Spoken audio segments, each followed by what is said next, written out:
కాంగ్రెస్కు సంబంధించినటువంటి వాళ్ళు చెప్పింది ఏంటంటే ఎస్సీలకు సంబంధించినటువంటి వర్గీకరణ ఎవరికి వ్యతిరేకం కాదు, ఎస్సీ రిజర్వేషన్లపై ఎలాంటి అనుమానాలు లేవు కాబట్టి కాంగ్రెస్ పార్టీ తీసుకొచ్చినటువంటి మాదిలకు 9% మిగిలిన 5% మిగిలిన శాతాల ప్రకారం ఏదైతే 3 కేటగిరీలు చేశారో దీంట్లో ఎటువంటి మార్పు లేదు. ఇక ఎంఆర్పిఎస్లో ఇంకెవరో ఏం చేసినా కూడా మార్చేటువంటి ప్రసక్తి లేదు. దాని ప్రకారమే చట్టాన్ని కూడా తీసుకువస్తామనేటువంటి మాట మంత్రి దామోదర్ రాజనరసింహ నిన్న పవర్ పాయింట్ ప్రజెంటేషన్ ఇచ్చి కాంగ్రెస్ శ్రేణులకు దిశానిర్దేశం చేసిండు. ఎక్కడైనా మనం ఇబ్బంది పడాల్సిన అవసరం లేదు, ఎక్కడ డిఫెన్స్లో పోవాల్సినటువంటి అవసరం లేదు. మనము కాంగ్రెస్ పార్టీ చెప్పిన విధంగా మాత్రమే రిజర్వేషన్లు ఉంటాయి, దాన్ని చట్టం తీసుకొస్తున్నాము, దాన్ని అసెంబ్లీలోనే ప్రవేశపెడతాము, దాన్ని జీవో ఇస్తాము కాబట్టి ఖచ్చితంగా ఇదే గెజిట్ ఉంటుంది, ఇంకా దీంట్లో మార్పు అనేటువంటిది ఉండదనేటువంటిది కుండబద్దలు కొట్టి చెప్పేసింది కాంగ్రెస్ పార్టీ. కాబట్టి ఎంఆర్పిఎస్ వాళ్ళ ఉద్యమాలు చేస్తారా, ఆ 1% 2% మాదిగా ఉపకులాలకు తగ్గినటువంటి దాన్ని లేకపోతే 4 గ్రూపులుగా చేసేటువంటి అంశం పైన ఇక సర్దుకుపోతారా, ఏం జరుగుతుందనేటువంటిది చూడాల్సినటువంటి అంశం.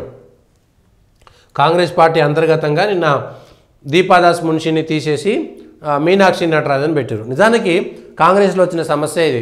రాహుల్ గాంధీ మనిషి, రాహుల్ గాంధీ ఉన్నప్పుడు రాహుల్ గాంధీకి తగ్గ ఒక్క ఎంపీగా మాత్రమే ఆమెకు అనుభవం ఉన్నది. ఒక అధికారంలో ఉన్నటువంటి రాష్ట్రంలో గతంలో ముఖ్యమంత్రులుగా చేసి అనుభవం ఉన్నటువంటి వాళ్ళు అయితే మాత్రమే అందులో కాంగ్రెస్లో అంతర్గతంగా అనేకమైనటువంటి రాజకీయాలు ఉంటాయి. అనుభవం లేనటువంటి వ్యక్తులను ఒక అధికారంలో ఉన్నటువంటి రాష్ట్రంలో ఇన్ఛార్జీలుగా పెట్టడం వల్ల ఎంత నష్టం జరుగుతుంది. పార్టీలో జరుగుతున్నటువంటి అంతర్గత కళలు ఎవరితో పరిచయాలు ఉన్నాయి, వయసులో చిన్నగా ఉంటుంది, అనుభవంలో చిన్నగా ఉంటుంది. చాలా సీనియర్లు ఇక్కడ ఉంటారు, వరుసగా 30 ఏళ్ళ నుంచి 40 ఏళ్ళ నుంచి రాజకీయాల్లో ఉండి వరుసగా గెలుస్తున్నటువంటి వాళ్ళు ఉంటారు. ఇక్కడ తరతరాలుగా వాళ్ళు కాంగ్రెస్ కుటుంబంతో ఉండేటువంటి వాళ్ళు ఉంటారు.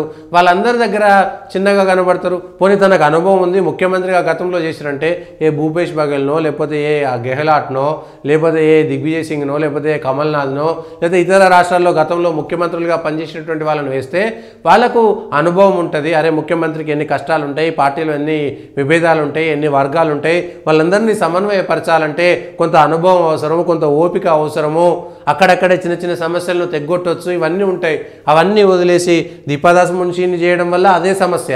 ఇప్పుడు మీనాక్షి నటరాజన్ ఎందుకంటే వాళ్ళ కెపాసిటీ లేదని కాదు, కానీ అధికారంలో ఉండి కాంగ్రెస్ పార్టీలో గ్రూపులుగా ఉండి అనేకమైనటువంటి విషయాలు ఉంటాయి కదా, వాటన్నిటినీ చక్కదిద్దేటువంటి అనుభవము వయస్సు రీత్యా కూడా అది ఇబ్బందికరంగా ఉంటుంది కాంగ్రెస్ పార్టీకి. సేమ్ మళ్ళీ అదే తప్పు చేస్తే సరే రాహుల్ గాంధీ మనిషిని ఇక్కడ వేశారు, రేవంత్ రెడ్డికి దీనికి ఏమైనా తేడా ఉన్నదా, రాహుల్ గాంధీ మనిషిని వేయడం వల్ల రేవంత్ రెడ్డిని తప్పించేటువంటి ప్రయత్నం చేస్తారా అనేటువంటి చర్చలు కూడా మొదలుపెట్టేసారు. రేవంత్ రెడ్డికి ఇష్టం లేనటువంటి వ్యక్తిని వేశారా, ఇవన్నీ చూడాల్సినటువంటి అంశాలు. ఏది జరిగినా కానీ కొంత ఇది కాంగ్రెస్ని ఇబ్బంది పెట్టేదే తప్ప దీనివల్ల గొప్పగా ఒరిగేటువంటి ప్రయోజనం అంటూ ఏమి ఉండకపోవచ్చు అనేటువంటిది నా అభిప్రాయం.